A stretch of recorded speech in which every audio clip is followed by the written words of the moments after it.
everything. It's everything. Welcome to the Emajae Talks Everything podcast. I am Emajae, and on this side of the streets, I am going to be talking about politics.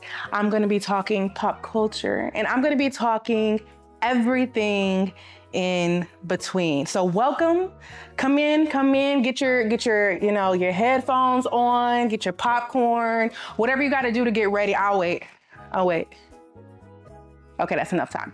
Are you ready to kick it off? I don't know how else to kick off a podcast than to really just get into it. I mean, if you know me personally, then you know that I'm a daughter, I'm a friend. I may have at one point been your classmate, or who knows.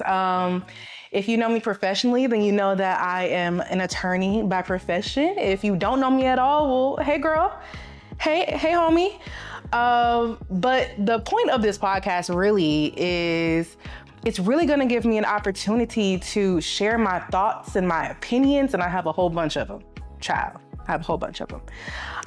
To really share my thoughts and opinion on a platform where I really think that people are curious. And I wasn't so sure about that for so long, and we'll get into that in a bit, but I'm excited. I'm excited for this journey, and I'm excited that you're here with me, listening, watching, whichever one you prefer.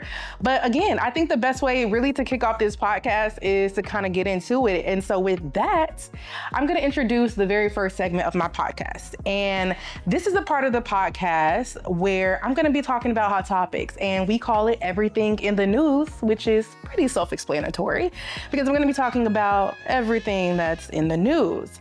And so let's kick it off. The first thing that I want to talk about this week for my very first podcast is a topic that is very recent, it's very timely. And the reason I want to talk about this is because it's the perfect mixture of sports, but there's race and sexism that comes into play, and a whole bunch of drama. When it comes down to it, it's a whole bunch of drama that kind of comes into it.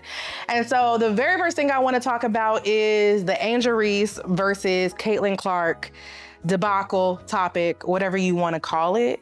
And I think it's very important that we have this conversation, because this conversation on the internet, and again, this is part of the reason why I'm like, I have to do a podcast. I need a platform where I can really kind of get through some things, because Twitter is not gonna do it, right? And I don't be on IG like that.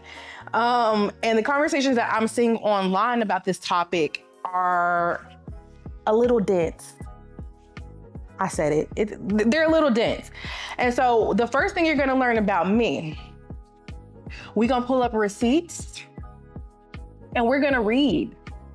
We're gonna read and we're gonna get into the Caitlin Clark, Angel Reese topic, because I think it's important, and I think it's more nuanced than a lot of people are giving credit to. So I want to start off with just kind of giving some context for those of you who might not be keeping up with, sports, or or if you just don't even know who these people are, right?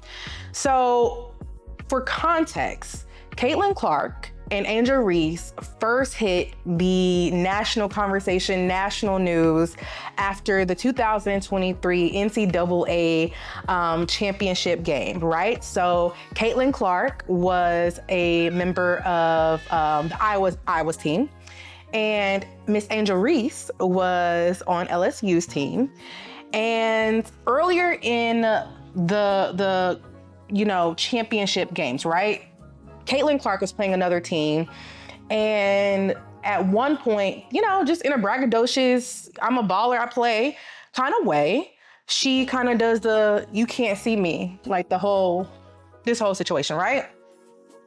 And so fast forward a few games later, she's playing against the one and only Angel Reese, okay?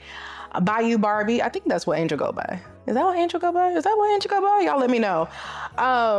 But she's playing Angel Reese. Angel Reese is doing the thing. LSU wins the whole thing, right? So at this point, I think LSU is like taking the game.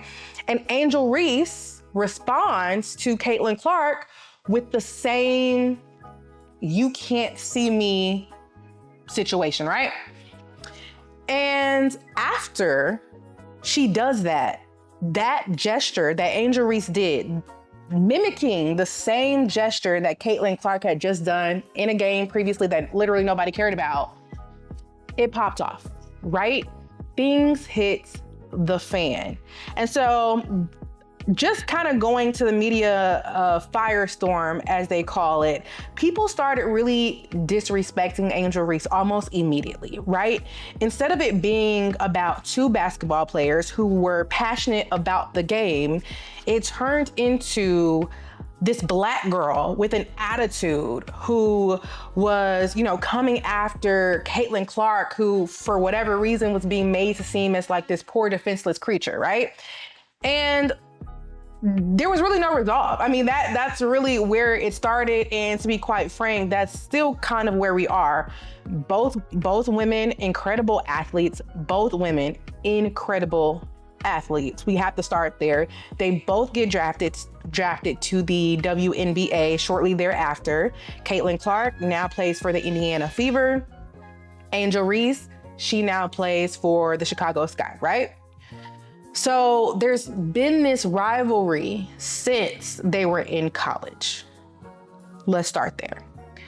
Last week, let me pull up the receipts because I want the day, okay? There we go. I'm gonna read this. This is from one of the news sports sources, right? So May 18th, actually. It was, let me go. Actually, let's see. There we go. May 17th of 2025. So this is last week, y'all. Flagrant foul and record ratings in season opener. I'm going to read it and we're going to discuss. It says the 2025 WNBA season opener reignited the Clark-Reese rivalry as the Indiana Fever faced the Chicago Sky. During the third quarter, Clark committed a hard foul on Reese. Pause. Before I get into this conversation any further, I want to start off by pointing out, bottom line, athletes are athletes, right? And so the fact that, Caitlin Clark did a hard foul, I understand contextually within the game why she did what she did. Angel Reese was wide open, and it was either Caitlin Clark fouls her immediately or she was going to get, 2 points. So we can be fair. We're going to be fair on this podcast, okay? But we also going to get to the real. So during the third quarter, Clark committed a hard foul on Reese, resulting in a flagrant 1 call. Reese attempted to confront Clark, but was restrained by Fever center Aaliyah Boston. Both Reese and Boston received technical fouls following the incident. Despite the altercation, Clark delivered an impressive triple-double, 20 points, 10 assists, 10 rebounds. So did Reese, who contributed 12 points, 17 rebounds to the Sky. The game drew an average 2.7 million viewers, peaking at 3.1 million, making it the most watched WNBA regular season game in 25 years. Let me say that one more time.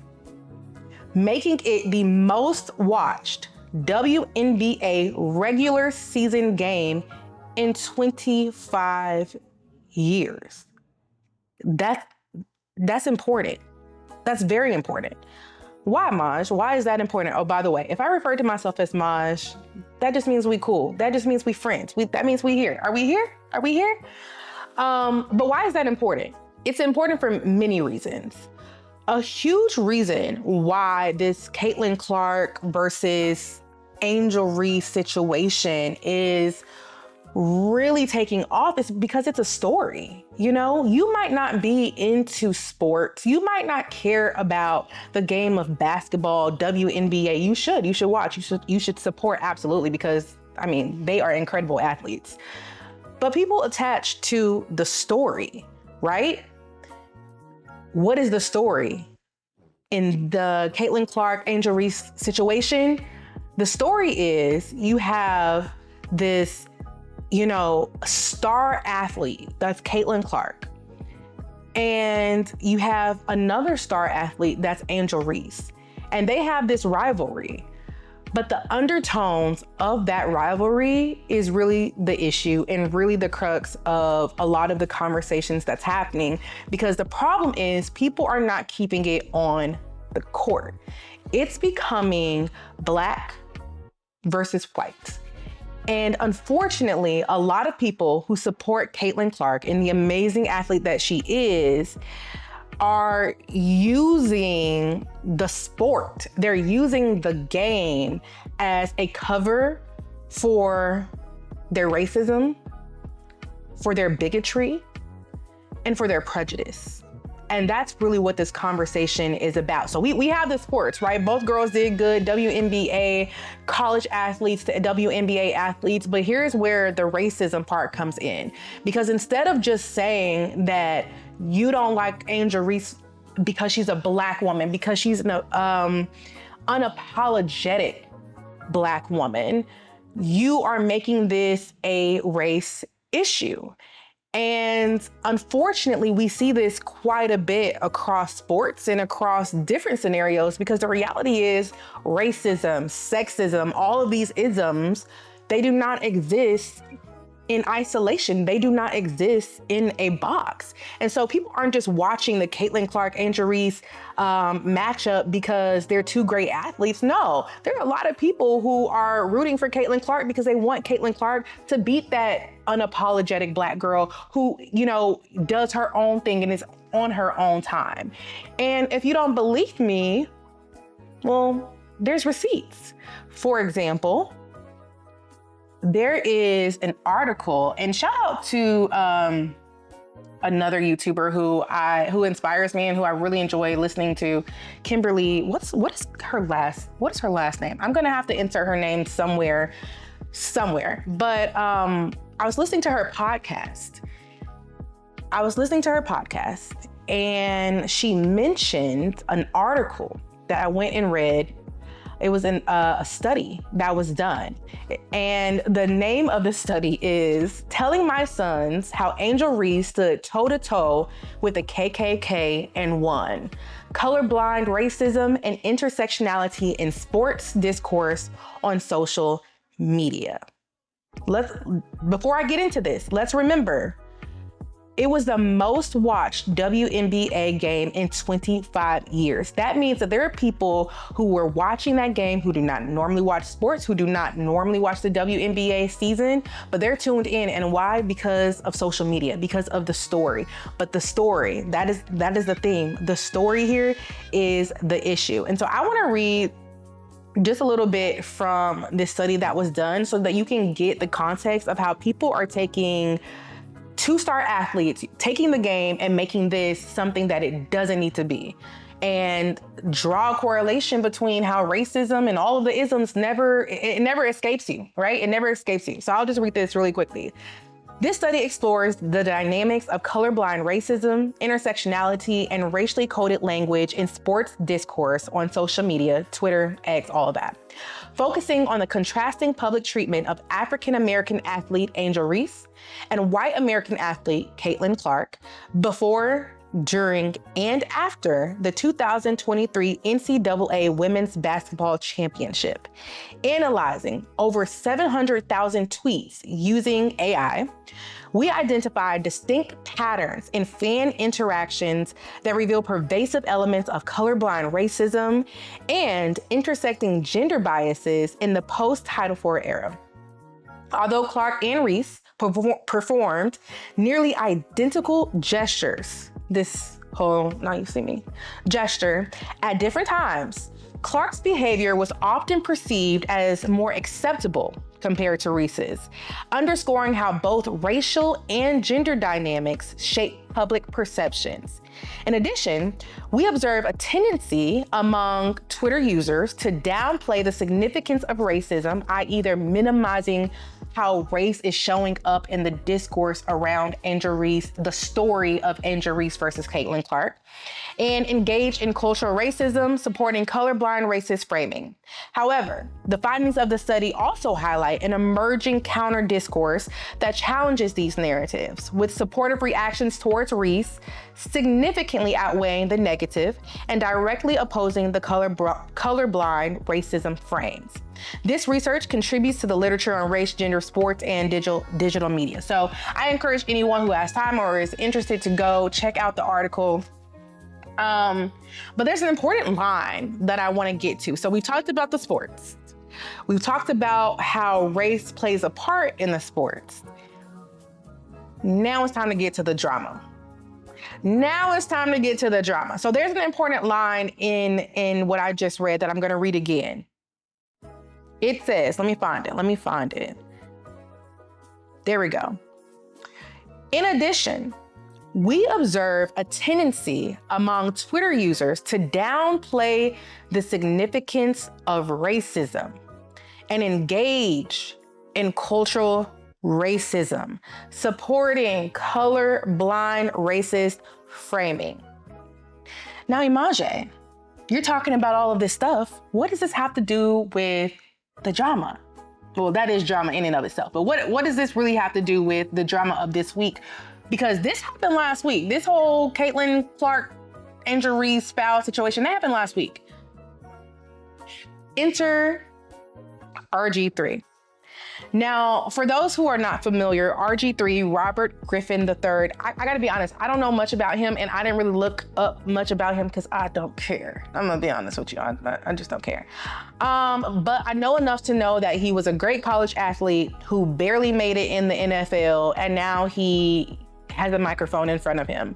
And he talks about sports, but he has a tendency to speak not so kindly about Black women in general when he's recapping sports. And after this entire situation with Caitlin Clark and Angel Reese kind of happened, he decided to go on Twitter, right? And he gave his opinion. And so I'm gonna read his opinion. Let's read. So RG3 had this to say. After watching Caitlin Clark's flagrant foul on Angel Reese and the aftermath, there is no way Angel Reese can continue the lie that she doesn't like Caitlin Clark. I know what hatred looks like. Angel Reese hates, in all caps, Caitlin Clark. Not some basketball rivalry hate either. Hate. Do y'all see the problem? Tell me, do y'all see the problem here? Caitlin Clark, Angel Reese on the court having a basketball interaction, right? They're having their own interaction. Caitlin Clark is the one who initiated the contact with Angel Reese. She was the one who had the flagrant foul, but somehow RG3 came to the conclusion that it is Angel Reese who hates Caitlin Clark. How is he coming to this conclusion? 1 + 1 has to equal 2, and he's missing something here, right? So he doubles down. He doesn't just stop there. He has more to say. He creates a video, which I don't care about. I watched it and it's irrelevant, but he also tweets this. He says, Angel Reese hates Caitlin Clark, as if the last tweet wasn't enough. He says, it's staring us all right in the face, but people are afraid to say it.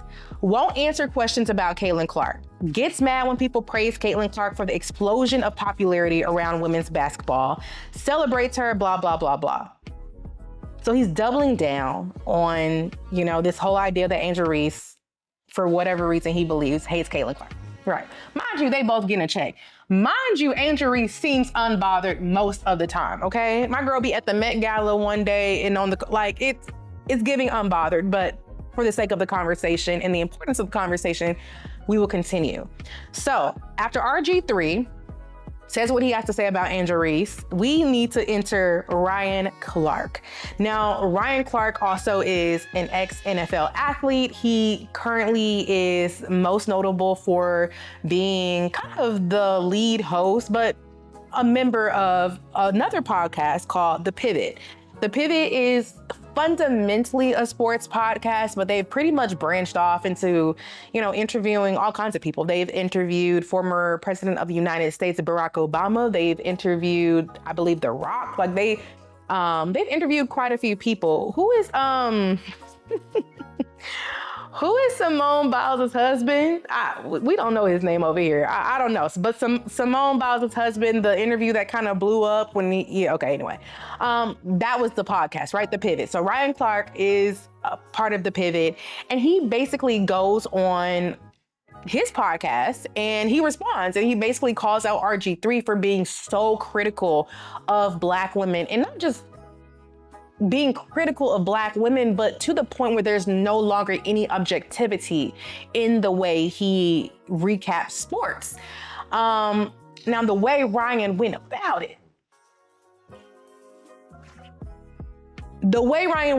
it, he brought up RG3's wife.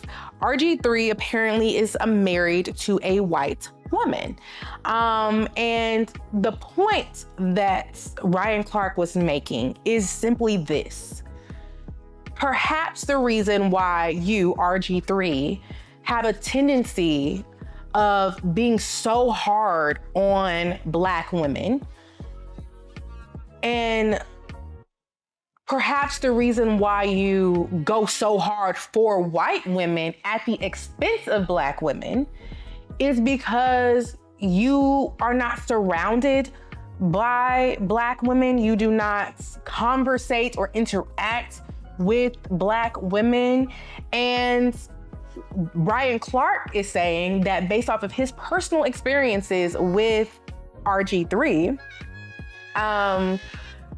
he believes that RG3 is really just the kind of person who praises whiteness and wants proximity to whiteness based off of comments that he's made previously, based off of just his experiences with him. But he did bring RG3 being married to a white woman. He did bring that into it. And so it doesn't stop there. So he brings that in. RG3 responds. Again, I do not care about RG3's response at all. So he brings RG3's wife into it. And then come to find out, the internet gets a hold of these clips, and they're like, wait a minute, Ryan, wait a pause, homie. You have a child with a white woman.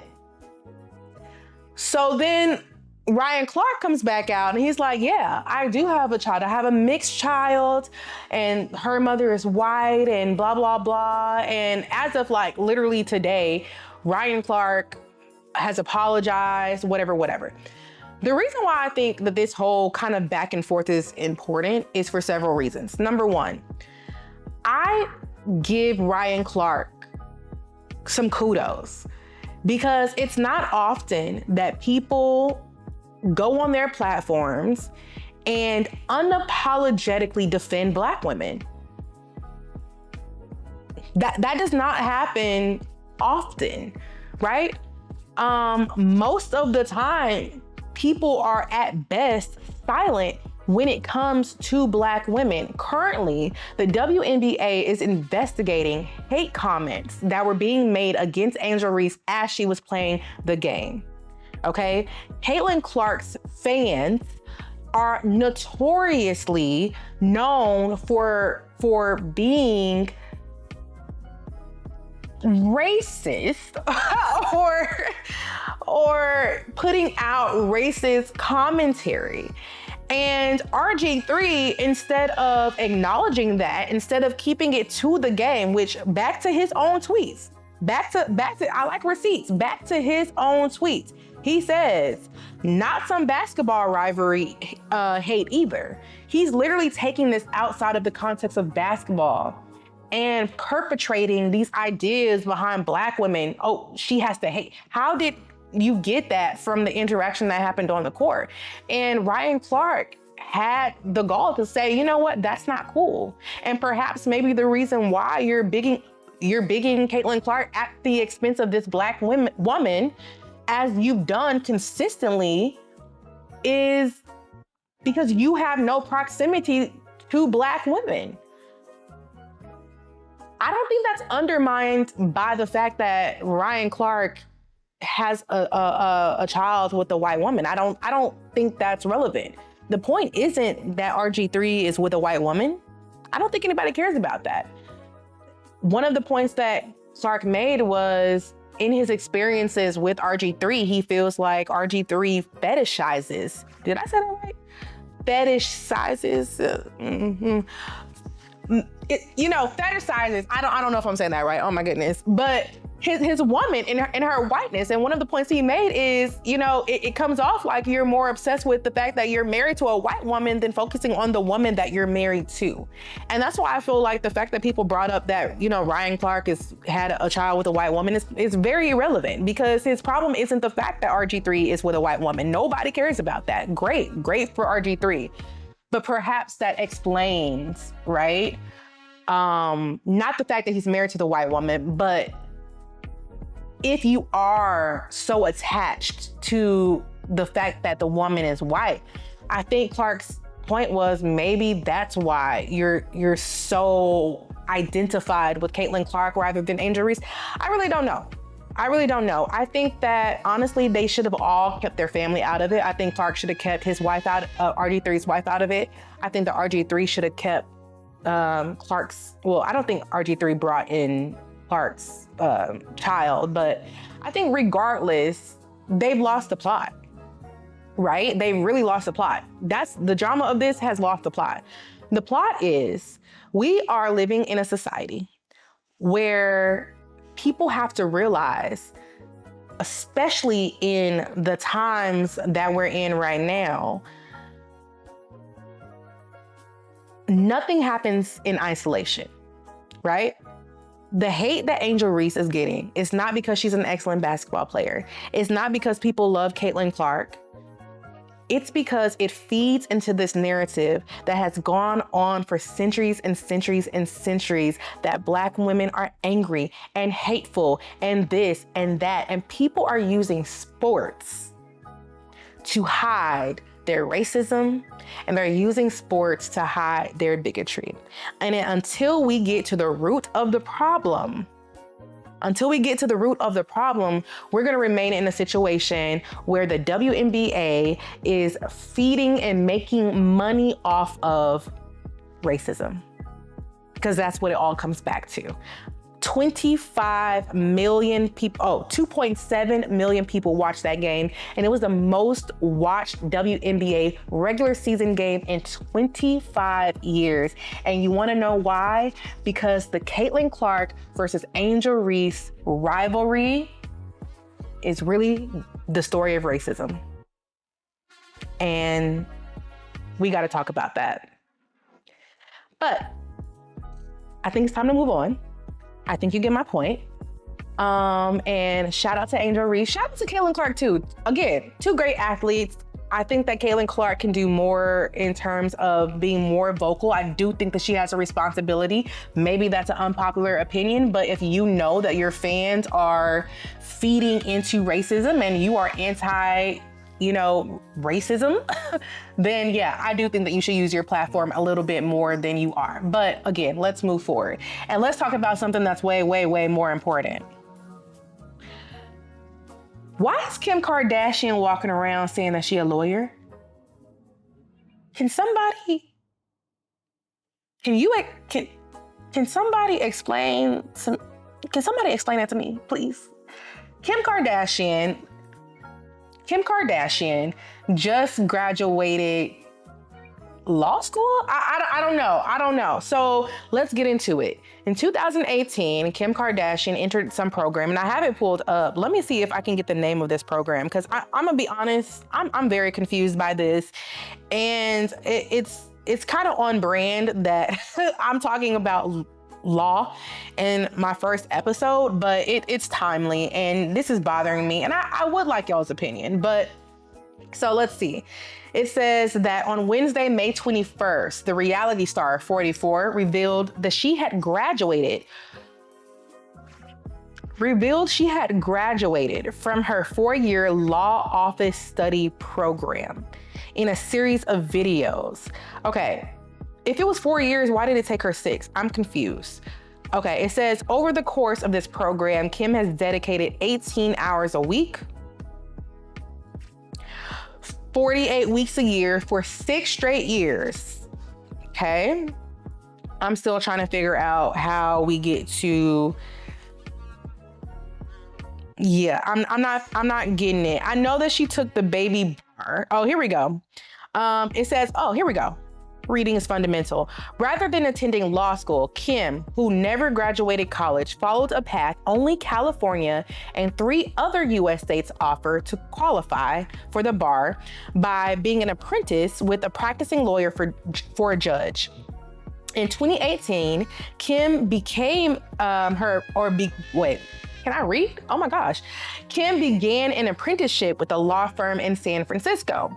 Then in 2021, she took the baby bar, also known as the first-year law student's examination, and opened up about the difficult experience after passing on her 4th try. Interesting. Okay. What do y'all think? What do y'all think about that? Let me tell you what I think, okay? Let's talk about it.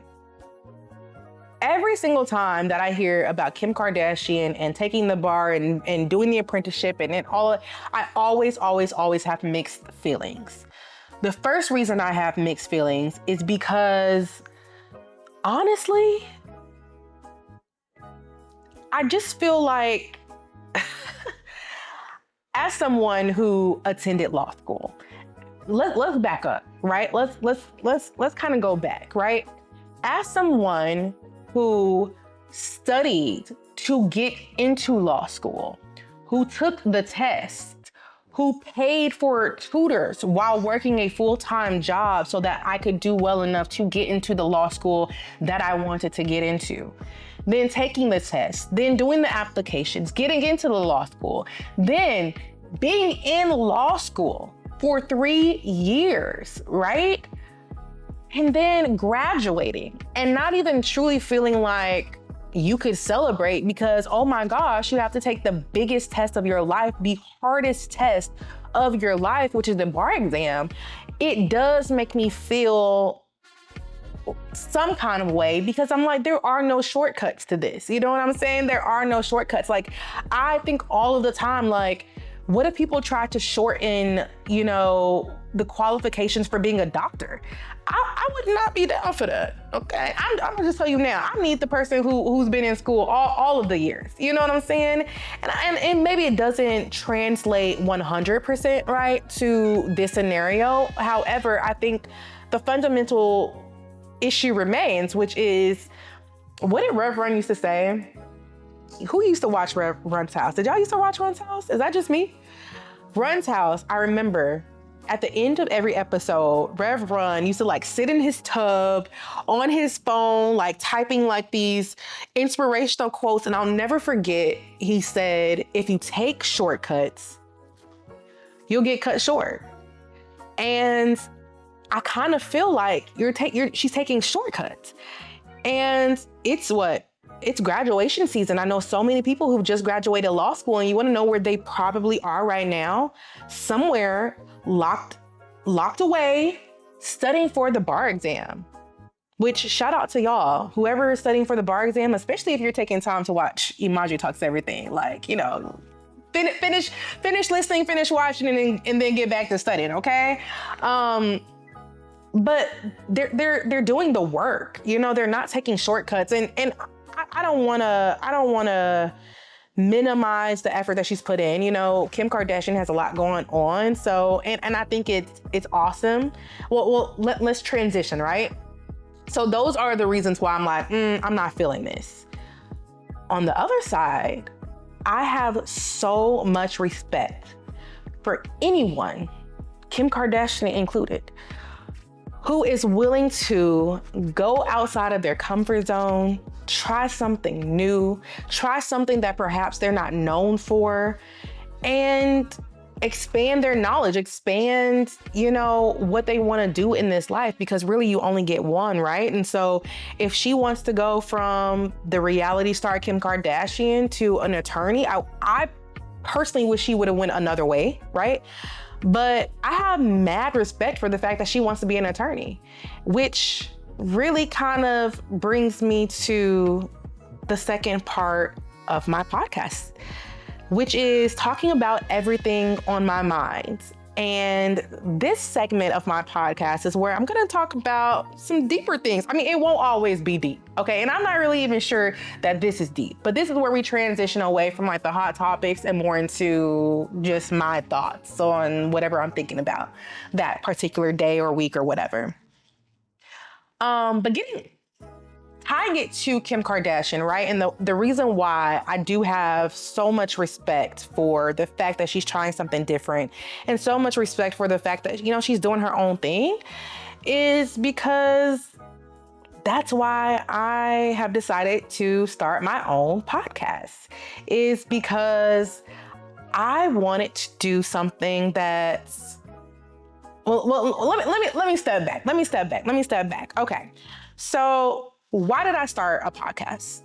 For context, because I know a lot of people, they probably saw the teaser video or they probably saw my social and they're like, where is this coming from? Podcast, what?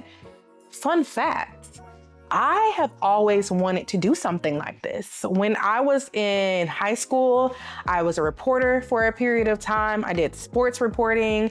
I was into the editing. When I went to college, I started off as partially doing communications. And also, fun fact, as a freshman on campus, I also was doing radio. So I've always had an aspect of interest that surrounded around media and surrounded really about giving my opinions and just kind of, having this kind of platform. But I was never able to really get started. I mean, whether it was resources or time or just not truly knowing where I wanted to go with it, it just always just kind of prevented me in sorts from doing it. But it's something that I've always wanted to do. And specifically, the reason why I wanted to start a podcast right now is because look around. I mean, honestly, look around, look on, social media, watch the television, look at your own life experiences and tell me that there isn't a whole bunch happening in this world. Some stuff that's very scary, some things that we're going through with the current administration, with the current inflation, with, just the political divides that we're having, the moral and ethical divides that we're having. People are out here just trying to survive. I mean, there are so many things happening in the world. And I just needed a platform to talk about it because I'm long-winded. If you know, you know, okay? I can't just get it all out with, a certain amount of characters or, you know what I'm saying? I needed a platform where I could really get things off my chest because there's so much happening. And I think that there is a perspective that is missing that I'm here to give in my own kind of way. But that's why I wanted to start a podcast. Now, the next question is, okay, well, Emajae, you've been wanting to start a podcast. You did this in high school. You did this, blah, blah, blah. But what took you so long outside of what I just mentioned, time, resources? Can I be honest? Can I keep it real? Oh my God. Can I keep it real? Fear.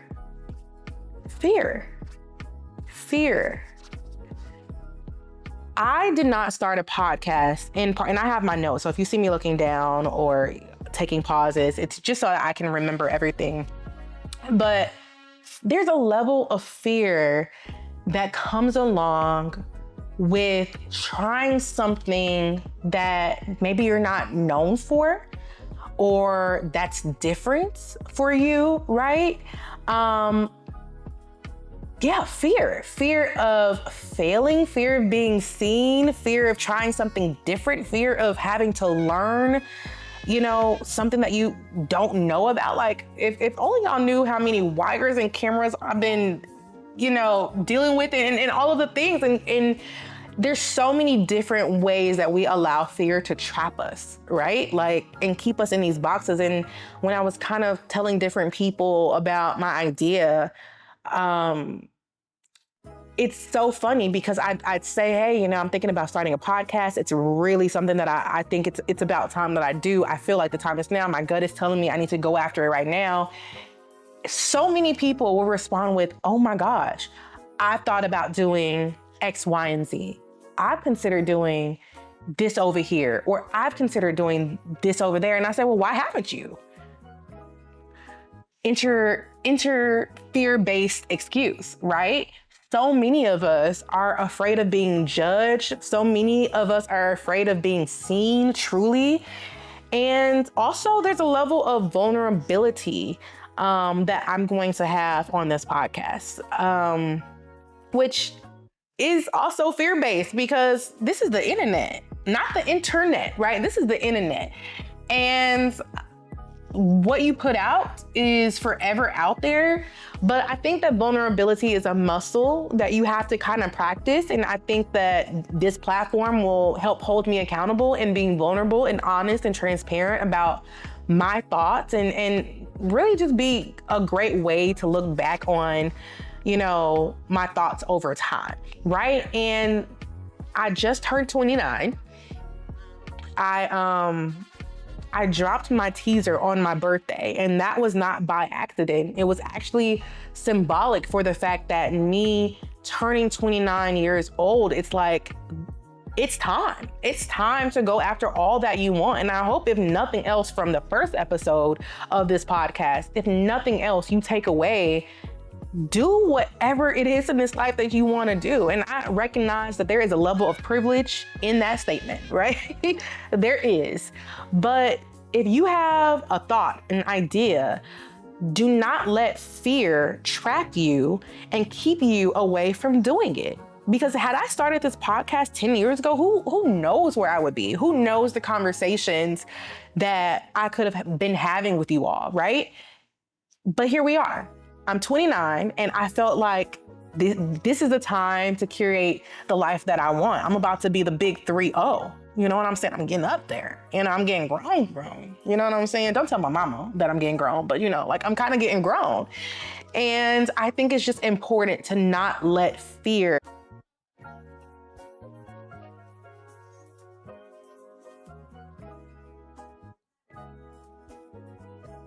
I just think it's important.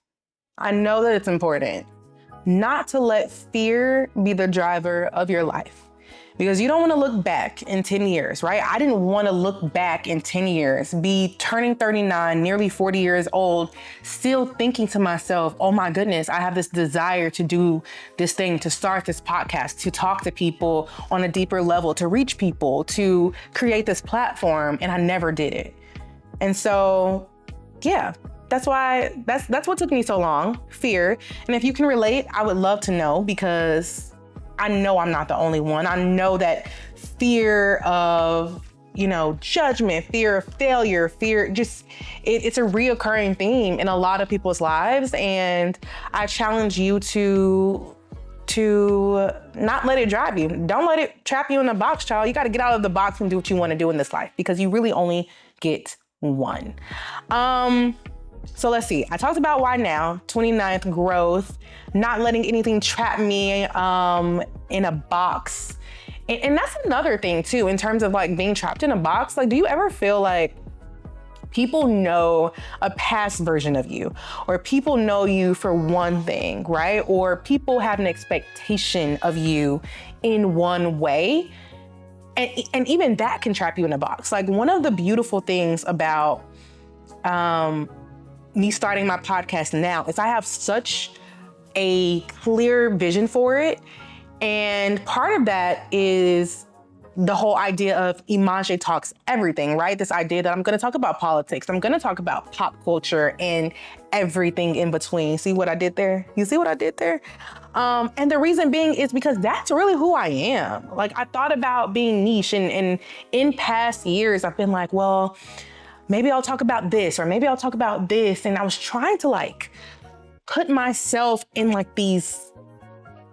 in a niche, right? Like I was trying, but I care about so many different things, right? And that is my niche, I guess. That is my brand. That is who I am. I want to talk about Angel Reese and Kim Kardashian and Donald Trump and what it's like being a 29-year-old in the city, figuring out adulting and life and dating and work and experiencing it all at once, right? Like, that's my perspective. That's where I'm coming from. And I want to talk about it all. And that's part of why now I have a vision for the kinds of conversations that I want to have. And yeah, so what now? That's really the question as I wrap up the very first episode of this podcast. What now? I mean, now the journey begins. Now I hope that you tune in, that you listen in, that you continue to watch. I am so excited for the things that we're going to be talking about on this podcast. I mean, some of the things will just come up as they come up because hot topics, or everything in the news, as I will be calling it, that's going to be just based off of what's happening and what I feel like talking about. There will be other times where I dedicate entire videos to one topics, namely the Diddy trial, which I will probably be tackling, but I think that that particular conversation deserves a video all in of itself. And I'm watching forever. Now, I'm not gonna get into it. I promised myself I wasn't even gonna get into it. But are y'all watching Forever on Netflix? If you're watching Forever on Netflix, you need to be tuned in to the next episode. If you're watching Forever on Netflix,